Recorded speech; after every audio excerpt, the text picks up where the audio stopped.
Hola, buenas tardes, ¿cómo están? Oh, qué bien. Me alegra mucho que estén bien.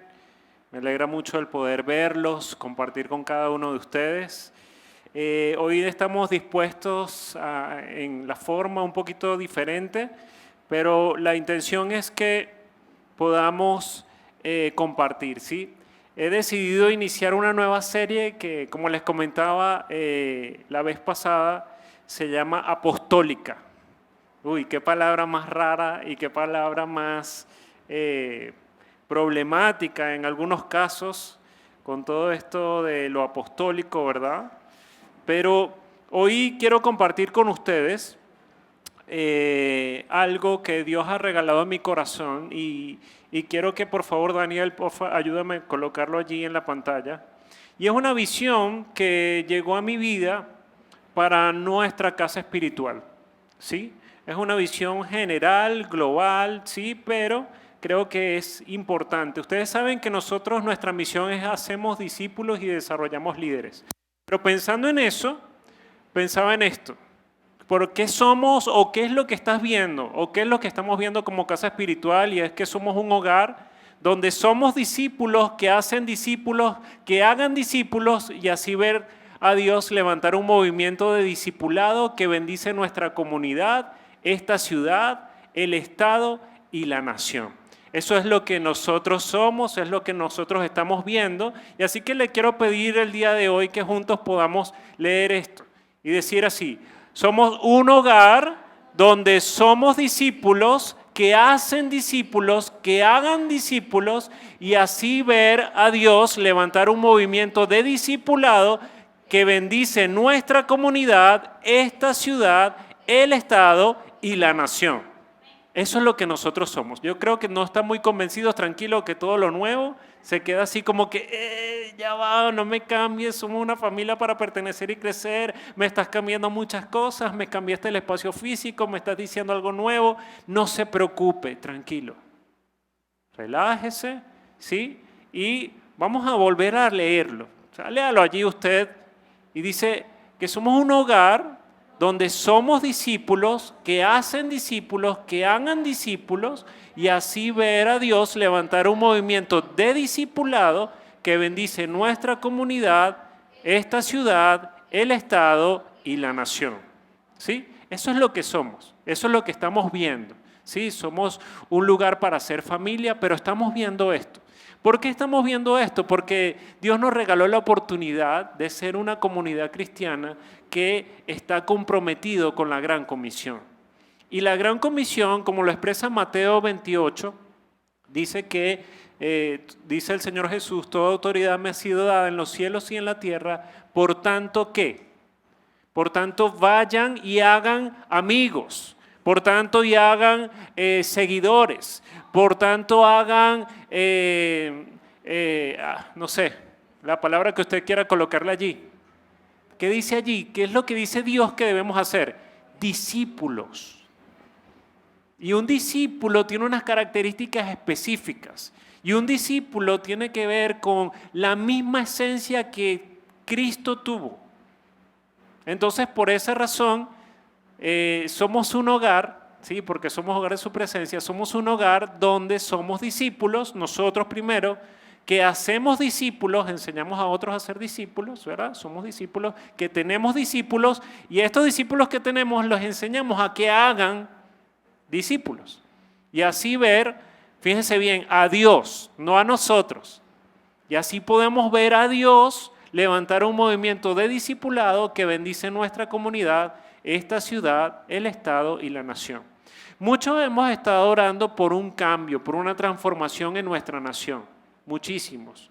Oye, todos queremos que cambie el gobierno, que las cosas funcionen, que cambie la economía, que cambie, que cambie, que cambie, que cambie. Pero la verdad es que nosotros como hijos de Dios necesitamos pensar en cambiar primeramente nosotros a la imagen de Cristo y luego esa esencia compartirla con otros y así sucesivamente para convertirnos en un movimiento y para convertirnos en una iglesia multiplicadora. ¿Sí?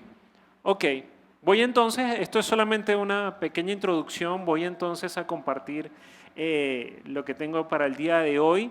Y es que para poder entender esto es necesario tener una visión apostólica. ¿Por qué una visión apostólica? Ay, es que Nando ahora se volvió como esas iglesias que apostólico, que todo es apostólico, que todo es el reino de los cielos, que el apostólico. No. Apostólica tiene un significado particular y apostólica tiene que ver con que está relacionado con los apóstoles. ¿Sí? Eso es lo que significa. Usted puede buscar en su teléfono ahorita, busca en Google apostólica y le va a aparecer un resultado y le va a decir apostólica, que tiene que ver con los apóstoles. ¿Sí? Y un apóstol, cuando usted busca el significado de apóstol, tiene este significado de enviado, de heraldo.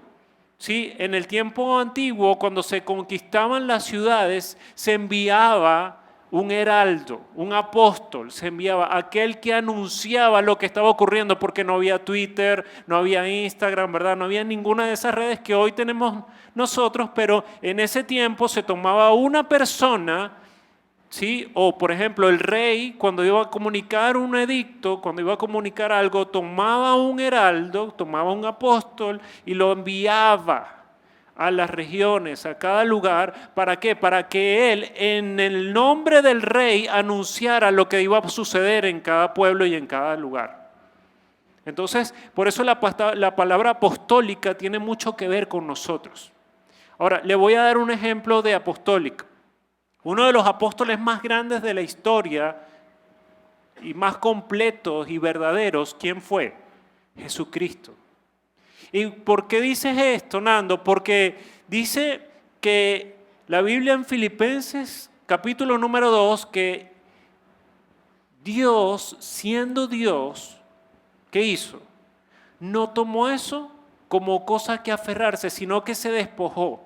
Entonces, fíjense, Jesús se despojó de su forma de Dios y se humilló y se convirtió en forma humana, para estar entre nosotros, para morir por nosotros, para que nosotros pudiéramos tener redención por su sangre, ¿sí? Por su sacrificio, por su cruz y también por su resurrección. Entonces, cuando vemos todo esto, nos damos cuenta que es necesario que cada uno de nosotros podamos entender esta palabra apostólica. Porque tú y yo fuimos ganados por Dios para convertirnos en enviados de Dios, ¿a qué? Al mundo, ¿para qué? Para reconciliar al mundo con Dios. Como si Dios mismo clamara a través de nosotros, reconcílense con Dios. Entonces puedes decir esto al que tienes a tu lado, puedes decirle, tú eres un instrumento de reconciliación. Y puedes decirle esto también, has sido llamado a dar un mensaje que no es tuyo, sino que viene del Rey. Entonces, si nosotros entendemos que Dios es el Rey de Reyes, que el Señor Jesús es Rey de Reyes y Señor de Señores, Él nos está utilizando a nosotros en este ámbito como heraldos, como aquellos que anuncian lo que Dios está decidiendo en el cielo. Por eso el Padre Nuestro, ¿qué dice? Padre nuestro que estás en el cielo, santificado sea su nombre. ¿Qué más? Venga a nosotros, ¿qué? Tu reino y hágase tu voluntad. Así como es en el cielo, aquí también en la tierra. Qué interesante eso. Entonces ya el reino, ya el diseño está establecido y está formado en el cielo. Pero la única cosa que le pidieron los discípulos de Jesús que le enseñaran, la única, yo no vi otra cosa. No, mira, ellos no le pidieron, mira, Señor Jesús, mira, Señor, Maestro, por favor, enséñanos a echar fuera demonios. O Señor, enséñanos a predicar.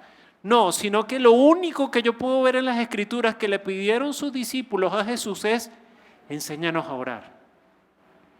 Y cuando vemos esta oración nos damos cuenta de que tiene una riqueza maravillosa. Y les comparto todo esto porque pensando en eso me di cuenta de que estaba haciendo muchísimas cosas mal. y que como iglesia estábamos haciendo muchísimas cosas mal. Así que, ¿estás listo? ¿Estás preparado para poder entender lo que Dios quiere decirnos el día de hoy? Vamos a orar entonces, vamos a pedirle al Espíritu Santo que nos guíe.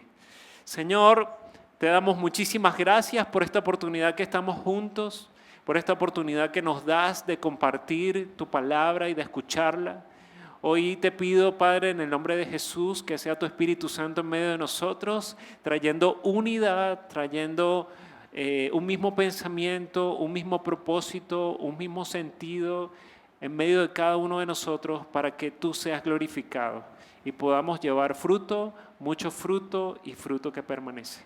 Te bendecimos por esta palabra en el nombre de Jesús. Amén y amén. Bueno, lo que quiero compartirle no es algo nuevo. No venimos aquí para compartirle, no tenemos la última revelación de la historia, no. Pero sí tenemos algo que transforma y es bien interesante. Vaya conmigo a Efesios capítulo número 4, allí en su Biblia. Solamente le voy a leer algunas cosas porque Dios me dio una instrucción para este tiempo. Me dijo, yo le dije, Señor, enséñame cómo la iglesia puede crecer. Y el Señor me dio una respuesta y por eso es que estamos así sentados. Me dijo, la única forma en este tiempo que la iglesia crezca es que tienes que cambiar la forma, Nando. Evidentemente Dios diseñó la predicación de la palabra para poder traer transformación y crecimiento a la iglesia. Pero no solamente es la predicación de su palabra, sino que Dios me dijo, une a los miembros. Porque en la medida que los miembros del cuerpo se unen, de esa forma van a poder crecer. ¿Usted ha visto crecer un hígado aislado? ¿Usted ha visto crecer un riñón aislado del cuerpo? ¿Usted ha visto crecer un pulmón aislado del cuerpo? No, ¿verdad? Entonces, por esa razón hoy estamos dispuestos de esta forma para que juntos podamos construir lo que Dios quiere enseñarnos. Les voy a leer Efesios capítulo número 4, dice, por lo tanto, hablando del apóstol Pablo, yo prisionero por servir al Señor, les suplico que lleven una vida digna del llamado que han recibido de Dios, porque en verdad han sido llamados. Número 1, han sido llamados. Y dice, en verdad han sido llamados. Lo segundo que dice es que sean siempre humildes y amables. Dos características interesantes. ¿Qué más dice? Sean pacientes unos con otros y tolérense las faltas por amor. Hagan todo lo posible por mantenerse unidos en el Espíritu y enlazados mediante la paz. Y aquí hay unas características importantes que el apóstol Pablo le está diciendo a la iglesia de Éfeso y nos está diciendo a nosotros. Lo primero que necesitamos saber es que hemos sido llamados ¿por quién? Por Dios, no por la iglesia. No por el pastor, no por los líderes. Hemos sido llamados por Dios. Sí están aquí, ¿verdad? Hay como mucho calor y los veo así como incómodos. Tranquilos. Señor, que sople el viento y traiga tu aliento de vida sobre nosotros en este calorcito. Imagínense que está en la playa. Entonces, bueno, aquí recibiendo esto, lo primero es que dice que nosotros hemos sido llamados por Dios. ¿Sí? Parece sencillo, parece normal, pero dice el apóstol Pablo, porque en verdad han sido llamados. Y porque en verdad han sido llamados quiere decir, mira, aunque tú no lo creas, Dios te llamó. Por eso en verdad has sido llamados. Y luego, como hemos sido llamados por Dios, el apóstol Pablo no nos está diciendo, tienes que portarte bien porque eres un hijo de Dios. No, te está diciendo unas características que nosotros debemos tener. Debemos ser ¿qué? Humildes, debemos ser amables, debemos ser pacientes, debemos tolerarnos los unos a los otros. Oye, y mira que aquí de verdad hay verdaderos llamados porque me han tolerado unas cosas terribles, ¿sí? Y luego dice que debemos hacer todo lo posible. Fíjense bien, todo lo posible. ¿Por qué? Por estar unidos ¿en dónde? En el Espíritu y enlazados mediante la paz. Qué interesante esto. Ahora, ¿por qué el apóstol Pablo enseña todas estas cosas? Porque hay uno solo. Porque hay un solo. Diga conmigo, hay un solo. Hay un solo. Bueno, ¿y cómo será eso que hay un solo? Cuando leemos el versículo 4, dice lo siguiente: pues hay un solo cuerpo y hay un solo. ¿Se dan cuenta que hay un solo? Hay un solo cuerpo, hay un solo espíritu. Tal como fuimos llamados ¿a qué? A una misma esperanza gloriosa para el futuro. Hay un solo Señor y hay una sola fe y hay un solo bautismo y un solo Dios y Padre de todos, quien está sobre todos, en todos y vive por medio de todos. ¿Usted puede entender la magnitud de esto? Mira lo que dice acá.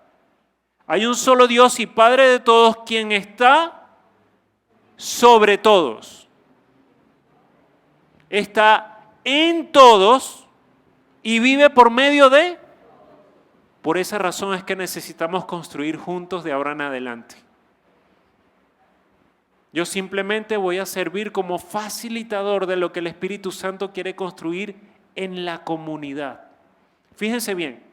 Dice, no obstante, versículo 7, Él nos ha dado a cada uno de nosotros un don especial mediante la generosidad de Cristo. A pesar de que Dios está sobre todos, en todos y actúa en medio de todos nosotros, Dios a cada uno de nosotros nos ha dado un don. Entonces, lo que Dios te ha dado a ti y lo que Dios me ha dado a mí, si no lo compartimos, por eso está haciendo la introducción que debemos amarnos los unos a los otros, tolerarnos los unos a los otros y todo eso. Si lo que yo tengo de Dios no lo comparto con el otro miembro del cuerpo, ¿qué va a pasar? No va a haber crecimiento. No vamos a poder, vamos a tener que estar en la UCI, con máquinas conectados, para poder tener vitalidad. Entonces, no podemos utilizar elementos externos para trabajar la vida de Dios. Es imposible.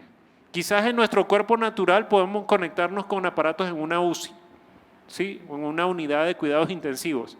Podemos estar ahí. Pero en la vida del Espíritu, no. En la vida del Espíritu, Dios hizo una comunidad, nos llamó a formar parte de una comunidad. ¿Para qué?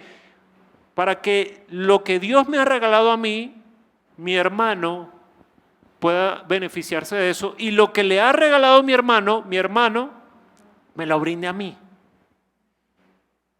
Qué interesante todo esto. Ahora, fíjense bien, dice que por su generosidad nos dio dones, regalos. Versículo 11, voy a ir adelantando un poquito, porque esto es simplemente parte de la primera parte. Versículo 11 dice, ahora bien, Cristo dio los siguientes dones a la iglesia. ¿Cuáles fueron los dones? Los apóstoles, los profetas, los evangelistas, pastores y maestros. 5, ¿verdad? Vemos allí. Ahora, ¿cuál es la responsabilidad de cada uno de estos dones o responsabilidades? Tienen la responsabilidad ¿de qué? De preparar al pueblo de Dios para que lleve a cabo la obra de Dios y edifique la iglesia. Qué interesante eso. Fíjense que ahí no dice, y Dios llamó a los pastores, ¿verdad? Para que los pastores edifiquen la iglesia. Ahí no dice eso. Están muy callados hoy, me tienen nervioso. Están así como serios. Sí, el calor. Señor, por favor, que el calor no sea un obstáculo para poder recibir tu palabra. Yo no sé si este es el fuego del Espíritu, ¿será? Por eso hay tanto calor. No sé, vino un pensamiento de repente.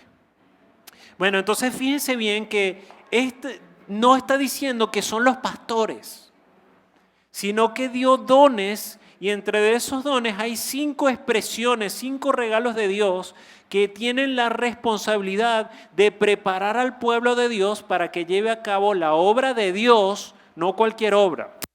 La obra de Dios, ¿sí? Y edifique la iglesia. O sea, que la iglesia no la edifica Dios solamente.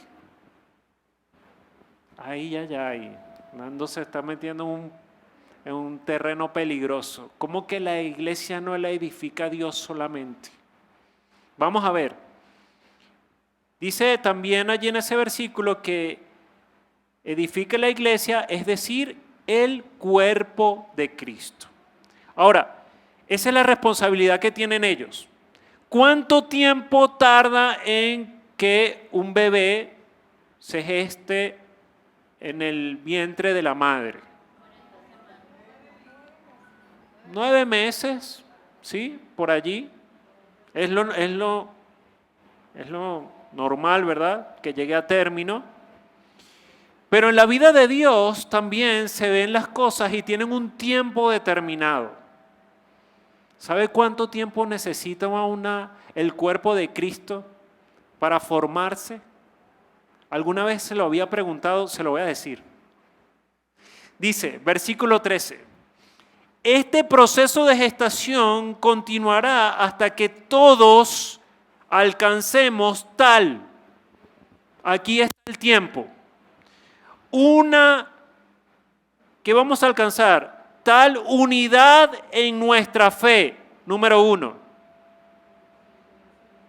Y número 2, conocimiento del Hijo de Dios.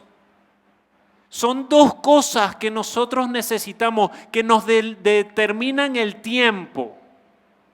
Si tú eres un hijo de Dios, tú necesitas entender esto. Porque a veces uno entra a clase y no sabe cuándo termina. Por ejemplo, los muchachos de nuestra academia dicen, bueno, ¿y cuándo va a terminar esto? Tenemos ¿cuántos años en esto? ¿Cuándo vamos a terminar? Bueno, no se termina en tiempo. El tiempo no lo determina el objetivo. Y aquí dice Dios que este proceso va a continuar hasta que tú y yo lleguemos a una unidad en nuestra fe. Y lo segundo, que conozcamos al Hijo de Dios. Y aquí hay algo sumamente interesante. ¿Por qué cambiamos la disposición? Porque a veces nosotros como líderes, como pastores de la iglesia, anunciamos el Evangelio, los miembros oyen el Evangelio, pero no lo entienden. Oyen el Evangelio, pero no conocen al Hijo de Dios. Han escuchado del Hijo de Dios, pero no conocen al Hijo de Dios. Y por esa razón, ¿qué va a pasar? No vamos a crecer. Y por esa razón no va a haber madurez en el Señor. Porque no es lo que oigo, es lo que conozco.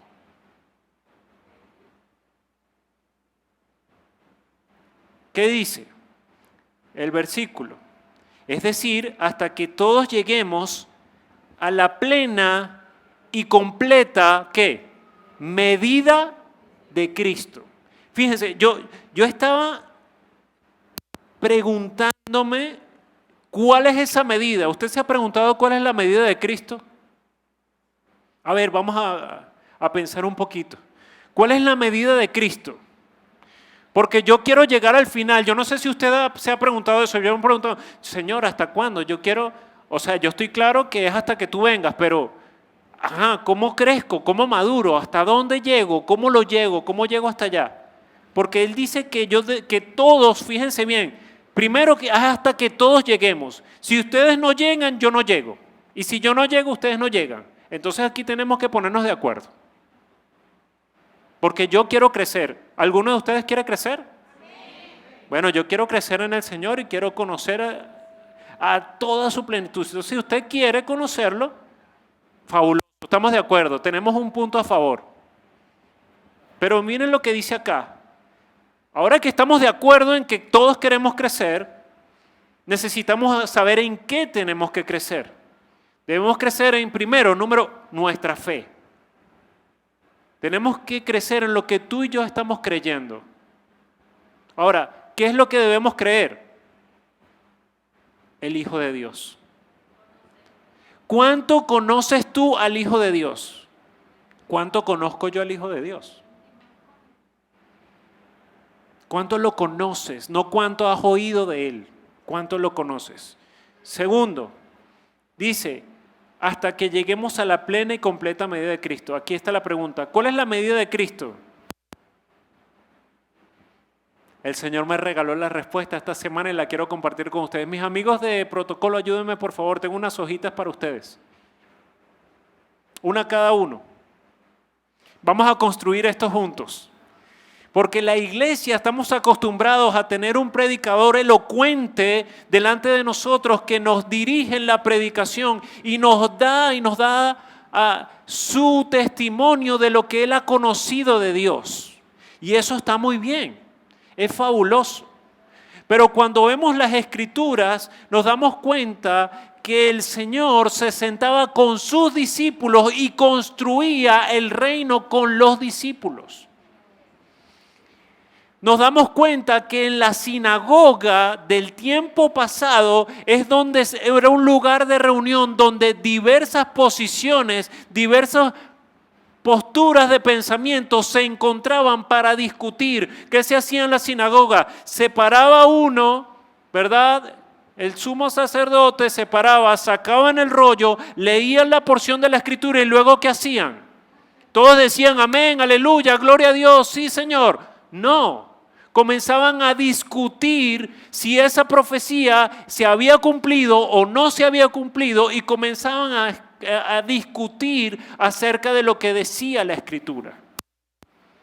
Entonces este que leía el libro daba la interpretación desde su perspectiva y el pueblo y toda la gente, bueno, no del pueblo, porque en ese entonces la sinagoga no entraba todo el mundo. Los eruditos de ese entraban y comenzaban a discutir. Y por eso es que Pablo, cuando usted lee las cartas de Pablo, las cartas paulinas, ¿qué hacía Pablo cuando llegaba? ¿Llegaba a dónde? ¿Llegaba a la casa de su amigo? No, llegaba a la sinagoga. Cuando usted ve los viajes misioneros, llegaba a la sinagoga. ¿Y qué? Y se sentaba allí. ¿Y se sentaba a qué? A discutir con los líderes religiosos de esa sinagoga. Y de allí que agarraba personas que decían, wow, esta postura, esto que está diciendo Pablo, tiene sentido. Pablo, ven. Después que terminaba la reunión de la sinagoga, iban y compartían y decían, Pablo, cuéntanos más. ¿Cómo es esto? Y así Pablo tenía sus seguidores y estos seguidores se convertían en esos líderes multiplicadores. Lo que decíamos, se convertían en discípulos de Pablo. Pablo fue discípulo del Señor, aunque no lo conoció en persona, person to person, ¿sí? Pero conoció del Señor, fue transformado por Dios y lo que Dios había depositado en él, ¿qué hizo?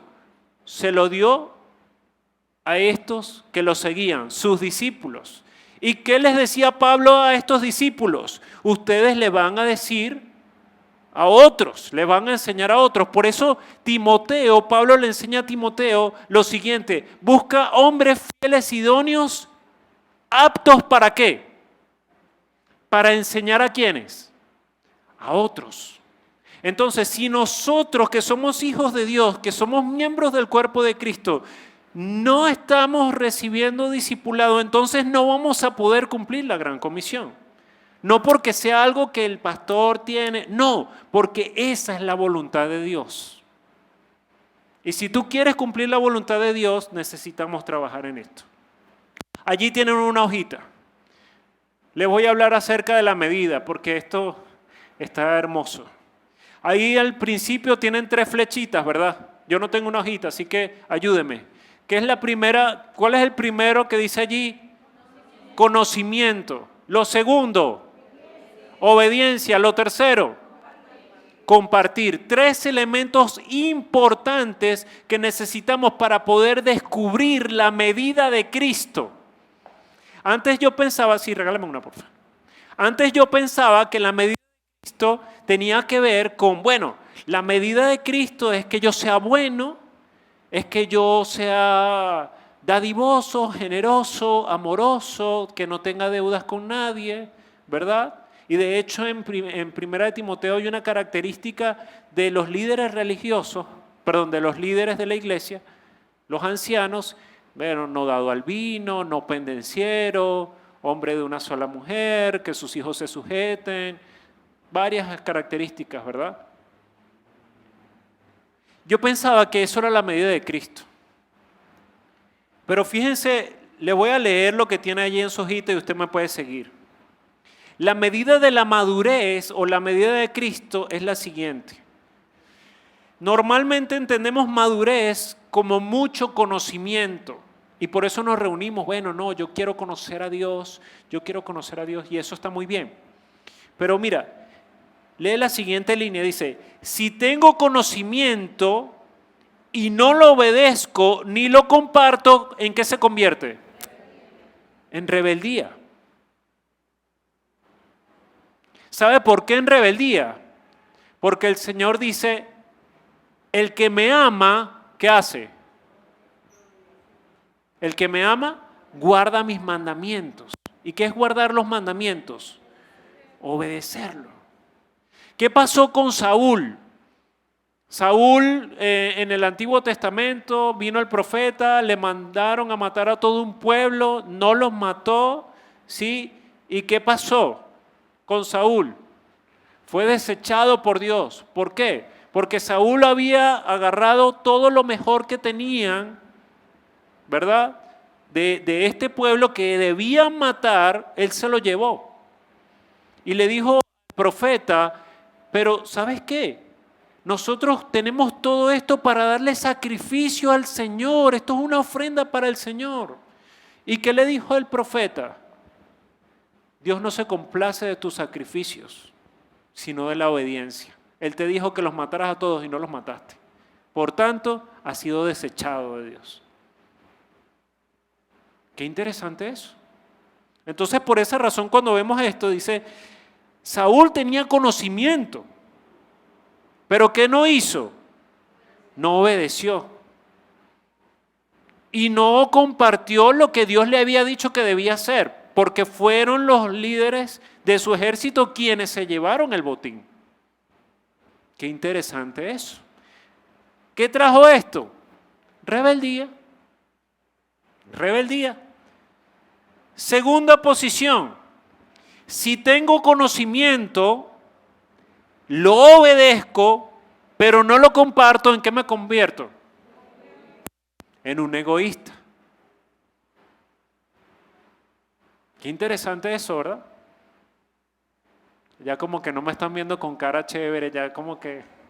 O sea, que me estás diciendo que soy un rebelde, un egoísta. No, no les estoy diciendo eso.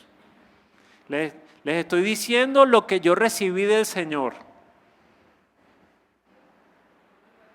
Ahora, evaluémonos cada uno. Por eso es que oramos al Espíritu Santo. O sea, que nos redarguyera, que nos pusiera en la línea, ¿verdad?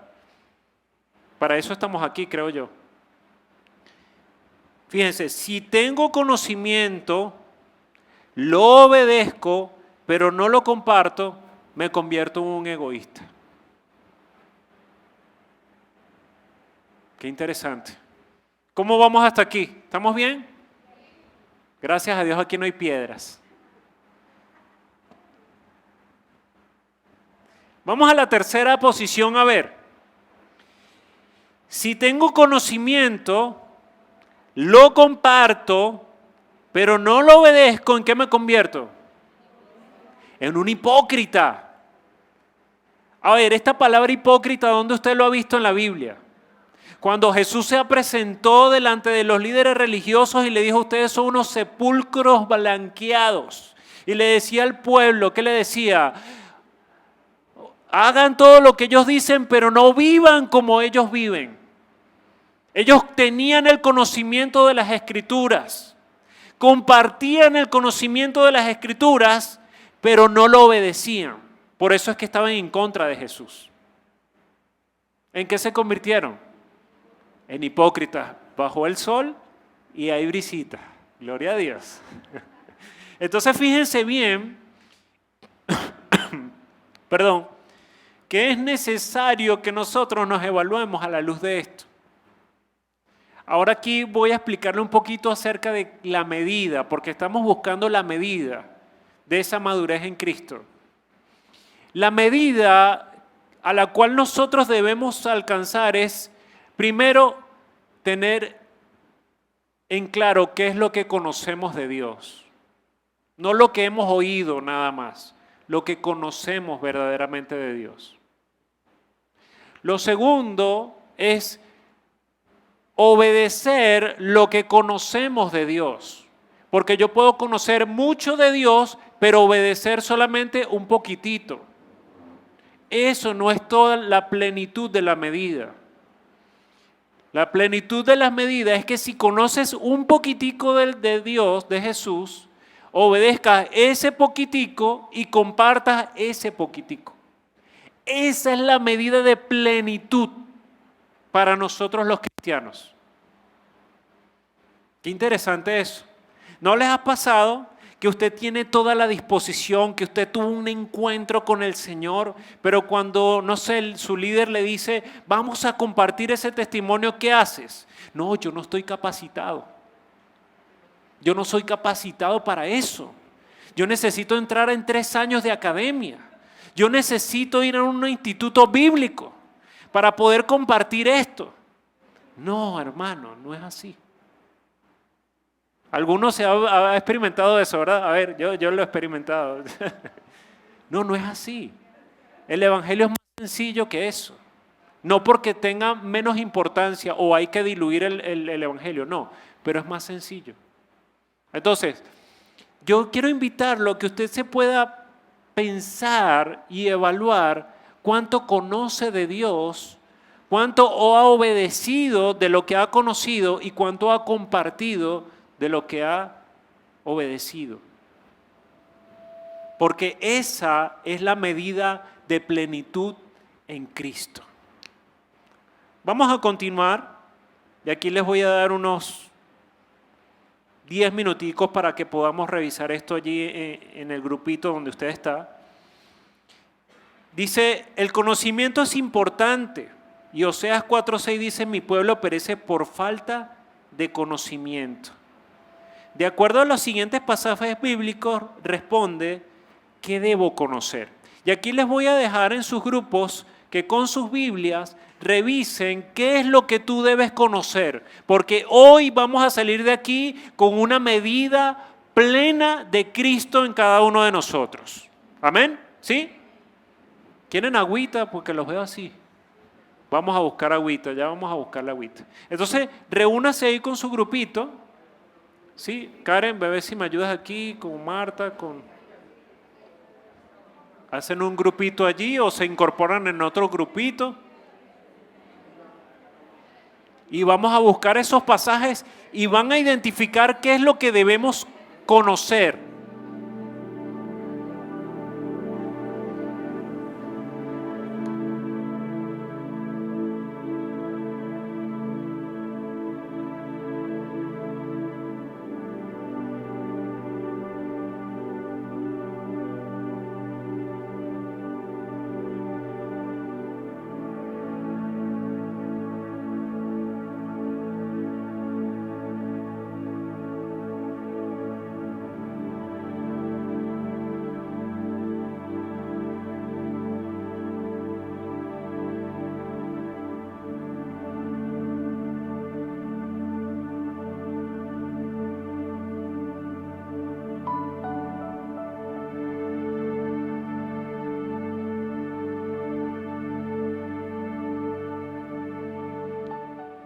Bueno, listo. Vamos a dejarlo hasta donde llegamos y ahora vamos a plantearnos algunas conclusiones. ¿Sí? ¿Cómo se sienten? ¿Cómo se sintieron haciendo el ejercicio? ¿Bien? Qué bonito, ¿verdad? ¿Cómo se siente construir juntos? A veces cuando uno está estudiando la Biblia solo es muy complicado porque hay cosas que tú no entiendes, pero cuando te reúnes con los miembros del cuerpo, entonces tú dices, esto es lo que, no lo había visto así. Y uno va, fíjense bien, ¿por qué hacemos este ejercicio y por qué oro al Señor para que nos regale la oportunidad de continuar aprendiendo así. Esto es un anhelo que yo tenía hace muchos años atrás. Mis amigos, en medio de mis amigos pastores, el único loco que pensó reunirse los sábados y lo está haciendo somos nosotros. El único loco que pensó enseñar la Biblia no solo con la predicación que es bíblico, sino enseñarlo construyendo juntos como cuerpo, somos nosotros. Y el hecho de que estemos aquí, yo quiero dejarles en el corazón que nosotros, Dios nos ha regalado la oportunidad de ser pioneros. Y por eso es que a veces tenemos tanto tropiezo. No porque nos equivoquemos, sino porque los que abren camino se van a tropezar más que los que caminan en un camino plano que ya está abierto. Así que atesora eso en el corazón, porque tú eres pionero, no llamado por la iglesia, no porque eres de Senfol, sino porque Cristo nos llamó a ser pioneros para allanar el camino a los que vienen detrás de nosotros. ¡Qué bonito!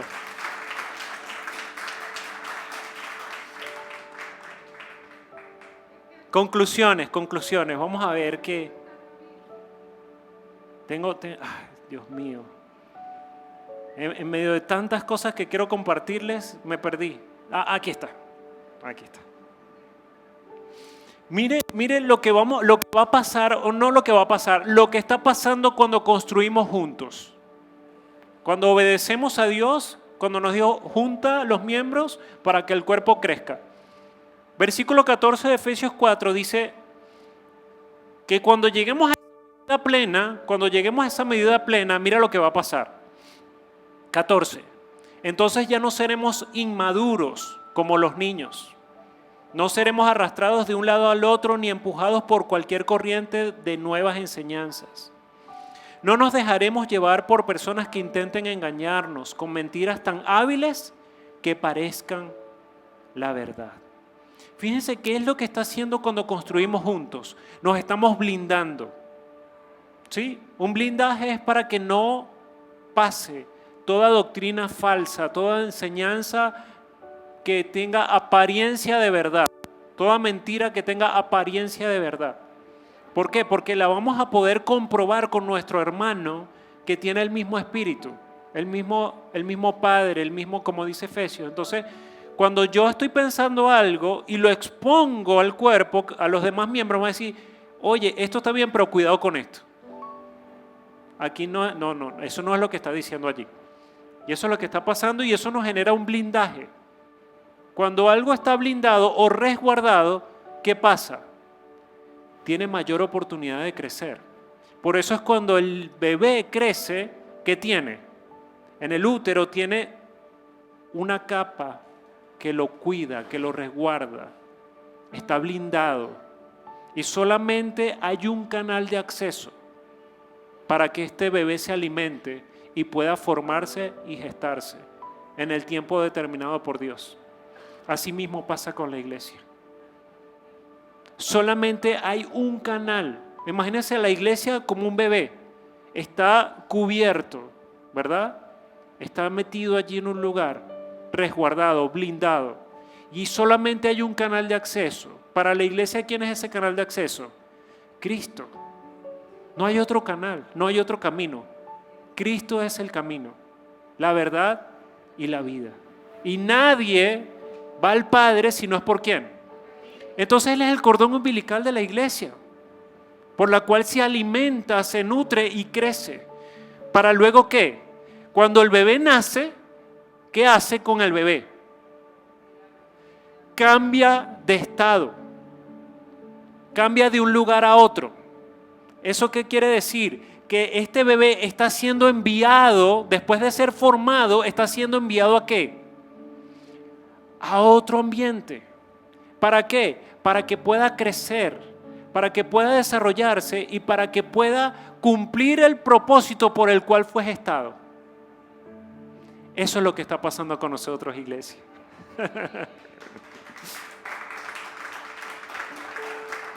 Hay más. Mira, versículo 15 dice, como vamos a estar blindados, dice versículo 15, en cambio, hablaremos ¿qué? La verdad. ¿Con qué? Con amor. Y así creceremos en todo sentido. ¿En qué? En todo sentido. Hasta parecernos más y más ¿a quién? A Cristo. Ese es el objetivo, ¿verdad? Quien es la cabeza de su cuerpo, que es la iglesia. O sea, nosotros estamos construyendo todo esto juntos para parecernos más a Él. Y es maravilloso ver esto. Entonces, en medio de nosotros, cuando tú conoces a Cristo, en lo personal, cuando tú lo conoces, no que hayas oído de Él, sino que cuando tú lo conoces y cuando yo lo conozco, entonces entre nosotros podemos hablar verdad. Porque no estamos hablando de algo que hemos oído por ahí en la calle, sino de que algo que hemos tocado, que hemos vivido, que hemos experimentado. Por esa razón, esas tres palabras: conocimiento, obediencia y compartir. Esa es la medida. No importa si conoces muy poco, gloria a Dios, dale gracias a Dios por eso, porque al que más se le da, más se le demanda. Si conoces mucho del Evangelio, tienes mayor responsabilidad. ¿Y mayor responsabilidad en qué? En obedecer lo que conoces. Y no solo en obedecerlo, sino también en compartirlo. Así que si conoces solo un poquitito, obedece ese poquitico que tienes y comparte ese poquitico que tienes. Pero para nosotros que hemos conocido un poquito más, vamos a tomarnos un poquito más de tiempo para arrepentirnos. Porque cuando yo fui expuesto a esto, me di cuenta de que hay cosas que no estoy obedeciendo y hay cosas que no estoy compartiendo. Y ese es el pastor de la iglesia. ¿Qué te parece? Pero no, eso no es para deprimirnos ni sentirnos más, sino darle gracias a Dios porque nos estamos dando cuenta de qué es lo que necesitamos hacer. No estoy como dicen algunos, no, pastor, estoy en el proceso. ¿Cuál proceso? No sé, pastor. Uy, entonces hay un problema, porque si no sabes cuál es el proceso, nunca vas a saber cuándo vas a salir de él. Pero ya, gloria a Dios, sabemos qué es lo que tenemos que hacer. Así que dice versículo 16, y esto es algo hermoso: Dios hace que todo funcione. Es Él, no nosotros. Por eso es que Él es la cabeza en el cuerpo, quien da la directriz para que todos los miembros, todos los órganos funcionen. Dice versículo 16, Él, Dios, hace que todo el cuerpo encaje perfectamente y cada parte, al cumplir su función específica, ayuda a que las demás se desarrollen y entonces todo el cuerpo crece y está sano y lleno de amor. Dile ahí a que tienes a tu lado: te necesito. Te necesito. Te necesito. Como miembro del cuerpo te necesito. Porque a pesar de que Dios hace que todo encaje perfectamente, hay una responsabilidad también de nosotros. Que cada uno de nosotros, al cumplir su función específica, ¿qué hace? Ayuda. ¿Cuál es tu función en el cuerpo? En esa hojita que llenaste, ahí está tu función en el cuerpo. Revisa. Todo lo que debes conocer, y esto es solamente una partecita, lo que has conocido en este tallercito que hicimos, lo que has descubierto que debes obedecer y lo que has descubierto que debes compartir, esa es parte de tu función en el cuerpo. Eso es parte. Y fíjense que cuando nosotros cumplimos nuestra función, no es solamente Dios hace que encaje, nosotros cumplimos nuestra función, ¿qué va a pasar? El cuerpo crece y está sano y lleno de amor. Termino con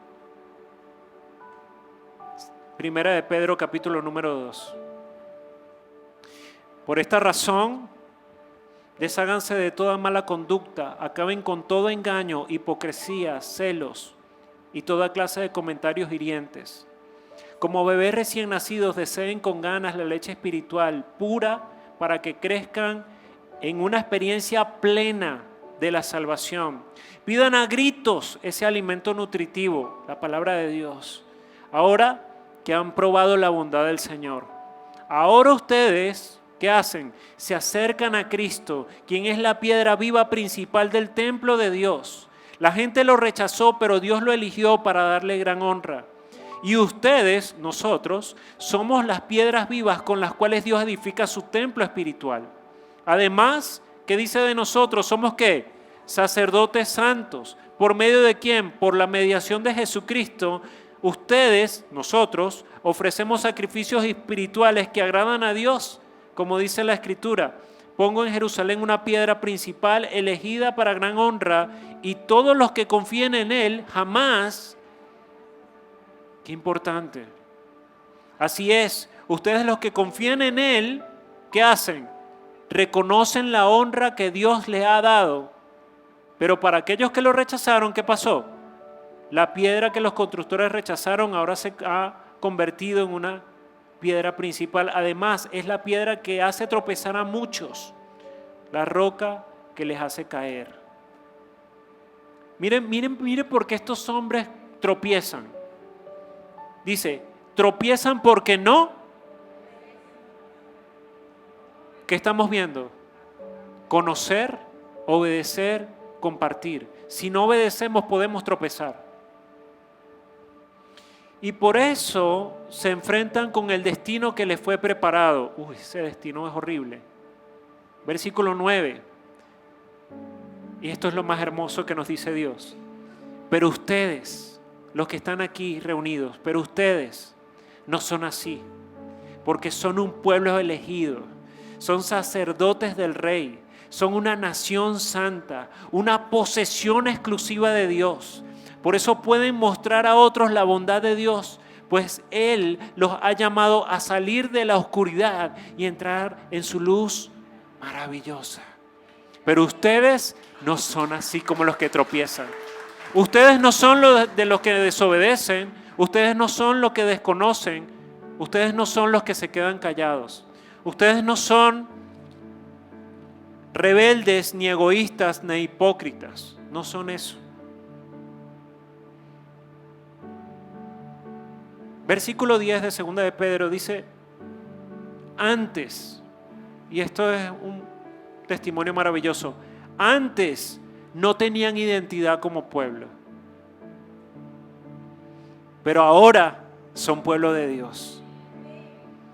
Antes no recibieron misericordia, pero ahora han recibido misericordia de Dios. Qué bonito, ¿verdad?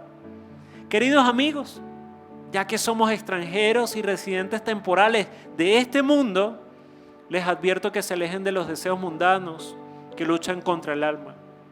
Procuren llevar una vida ejemplar entre sus vecinos no creyentes. Así, por más que ellos lo acusan por actuar mal, verán que ustedes tienen una conducta honorable y darán honra a Dios cuando Él juzgue al mundo. Qué bonito esto. Yo no sé qué esto genera en ustedes, pero en mí genera arrepentimiento. Porque hay que reconocer, Señor, no lo hicimos bien. Hay muchas cosas que no estamos obedeciendo. Hay muchas cosas que no hemos conocido. Y hay muchas cosas que conocemos, que obedecemos, pero que no estamos compartiendo. ¿Qué tal si oramos y le pedimos perdón al Señor por eso que conocemos, que no obedecemos? O por eso que conocemos y obedecemos, pero no compartimos. Allí donde estás, yo quiero invitarte a que juntos podamos orar. Señor, gracias. Gracias porque podemos compartir juntos, podemos construir juntos. Como está escrito allí en 1 de Pedro, Señor, nosotros somos piedras vivas con las cuales tú estás construyendo este templo espiritual. Señor, gracias porque antes no teníamos identidad, pero ahora somos tu pueblo, somos tus escogidos, somos tus hijos. Antes no habíamos recibido misericordia, pero ahora, Señor, te pedimos que en tu misericordia nos perdones. Hoy nos arrepentimos, Señor. Quizás no conocíamos cuál era la medida de Cristo, pero hoy estamos siendo expuestos y pedimos que, por favor, Señor, guardes esto y todo lo que está por venir y pongas el querer como el hacer por tu buena voluntad de nosotros, de conocerte a ti, Señor, de primera mano, no solamente de oír, porque nos podemos convertir en oidores olvidadizos que no obedecen la palabra de Dios. Hoy te pedimos perdón, Señor, por nuestra falta de conocimiento. Hoy te pedimos perdón porque de lo que conocemos hay muchas cosas que aún no obedecemos. Y te pedimos perdón, Señor, porque hay cosas que conocemos, obedecemos, pero no estamos compartiendo. Perdónanos, Señor. Gracias porque tu palabra nos enseña que si confesamos nuestros pecados, tú eres fiel y justo para perdonarnos y limpiarnos de toda maldad, Señor. Hoy aceptamos tu perdón, hoy aceptamos tu limpieza y te damos muchas gracias. Que podamos seguir descubriendo, conociendo, no solamente oyendo, conociendo tu persona, Señor Jesús.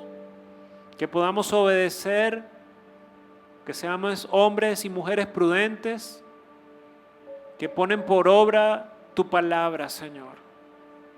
Y que nos convirtamos en esos instrumentos de reconciliación, en esos embajadores que anuncian: arrepiéntanse porque el reino de los cielos se ha acercado.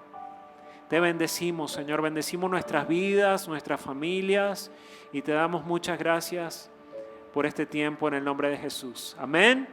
Amén. Dale un fuerte aplauso al Señor.